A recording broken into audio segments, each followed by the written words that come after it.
السلام علیکم ورحمۃ اللہ وبرکاتہ۔ کیسے ہیں آپ سب؟ امید ہے کہ آپ سب خیریت سے ہوں گے، ایمان اور صحت کی بہترین حالت میں ہوں گے۔ جی تو آغاز کرتے ہیں اپنے لیسن کا۔ نحمدہ ونصلی علی رسولہ الکریم، اما بعد، اعوذ باللہ من الشیطان الرجیم، بسم اللہ الرحمن الرحیم۔ رب اشرح لی صدری ویسر لی امری واحلل عقدۃ من لسانی یفقہوا قولی۔ رب زدنی علما، رب زدنی علما، رب زدنی علما، آمین یا رب العالمین۔ بسم اللہ الرحمن الرحیم۔ حافظو، حفاظت کرو، علی الصلوات، اوپر نمازوں کے، والصلاۃ الوسطیٰ، اور خصوصاً درمیانی نماز کی، وقوموا، اور کھڑے ہو جاؤ، للہ، اللہ کے لیے، قانتین، فرما بردار بن کر۔ اس آیت کے اندر صلاۃ الوسطیٰ سے مراد عصر کی نماز ہے، جس کو اس حدیث رسول اللہ صلی اللہ علیہ وسلم نے متعین کر دیا ہے، جس میں نبی صلی اللہ علیہ وسلم نے خندق والے دن عصر کی نماز کو صلاۃ الوسطیٰ قرار دیا۔ ایک اور حدیث میں بھی آتا ہے کہ جس کی عصر کی نماز ضائع ہو گئی، گویا کہ اس کا گھر اور گھر والے سب کچھ برباد ہو گیا۔ یعنی کہ تمام نمازوں کی حفاظت کرنی ہے، لیکن خاص طور سے عصر کی نماز کی حفاظت لازمی ہے۔ پھر فرمایا کہ وقوموا للہ قانتین، اور کھڑے ہو جاؤ اللہ کے لیے فرما بردار بن کر، یعنی کہ نماز کے اندر باادب ہو کر کھڑے ہونا ہے۔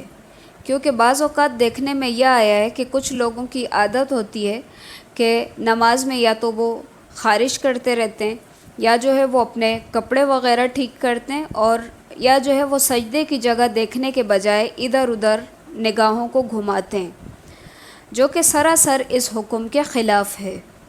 مزید فرمایا فَإِنْ خِفْتُمْ، پھر اگر خوف ہو تم کو، فَرِجَالًا، تو پیدل، او رکبانا، یا سواری میں، فَإِذَا أَمِنْتُمْ، پھر جب امن میں آ جاؤ تم، فَاذْكُرُوا اللَّهَ، تو ذکر کرو اللہ کا، كَمَا عَلَّمَكُمْ، جیسا کہ اس نے سکھایا تم کو، مَا لَمْ تَكُونُوا، جو نہ تھے تم، تَعْلَمُونَ، تم جانتے۔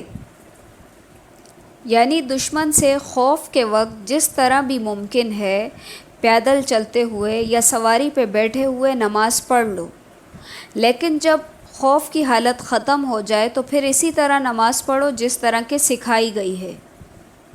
یعنی کہ حالت جنگ میں اور حالت خوف میں بھی نماز معاف نہیں ہے، بلکہ جس طرح بھی ہو سکے اس کو پڑھا جائے گا۔ والذین، اور وہ لوگ، یتوفون منکم، جو فوت ہو جاتے ہیں تم میں سے، ویذرون ازواجا، اور وہ چھوڑ جاتے ہیں بیویاں، وصیۃ لازواجہم، وصیت کرنا ہے اپنی بیویوں کے لیے، متاعا، فائدہ اٹھانے کی، الی الحول غیر اخراج، 1 سال تک نہ نکالی جائیں۔ فَإِنْ خَرَجْنَا، پھر اگر وہ خود ہی نکلیں، فَلَا جُنَاحَ عَلَيْكُمْ، تو نہیں ہے کوئی گناہ تم پر، فی ما فعلنا، اس میں جو وہ کریں، فی انفسہن، اپنے نفسوں کے بارے میں، من معروف، دستور کے مطابق، واللہ عزیز حکیم، اور اللہ تعالیٰ زبردست حکمت والا ہے۔ یہ آیت اگرچہ ترتیب میں مؤخر ہے مگر منسوخ ہے۔ ناسخ آیت پہلے گزر چکی ہے، جس میں عدت وفات 4 مہینے 10 دن بتائی گئی ہے۔ اس کے علاوہ یہ کہ آیت مواریث نے بیویوں کا حصہ بھی مقرر کر دیا ہے، اس لیے اب شوہر کو عورت کے لیے کسی بھی قسم کی وصیت کرنے کی ضرورت نہیں ہے، نہ ہی اس کی رہائش کی اور نہ ہی اس کے نان نفقہ کی۔ شوہر کی وفات کے بعد بیوی کو اس کی میراث میں سے کتنا حصہ ملے گا، یہ انشاءاللہ ہم آگے پڑھنے والے ہیں۔ وَلِلْمُطَلَّقَاتِ، اور واسطے طلاق یافتہ عورتوں کے، متاع، فائدہ دینا ہے، بالمعروف، دستور کے مطابق، حقاً علی المتقین، حق ہے اوپر متقیوں کے۔ یہ حکم عام ہے جو ہر متعلقہ عورت کو شامل ہے۔ اس میں تفریق کے وقت جس حسن سلوک کا اہتمام کرنے کی تاکید کی گئی ہے، اس کے بے شمار معاشرتی فوائد ہیں۔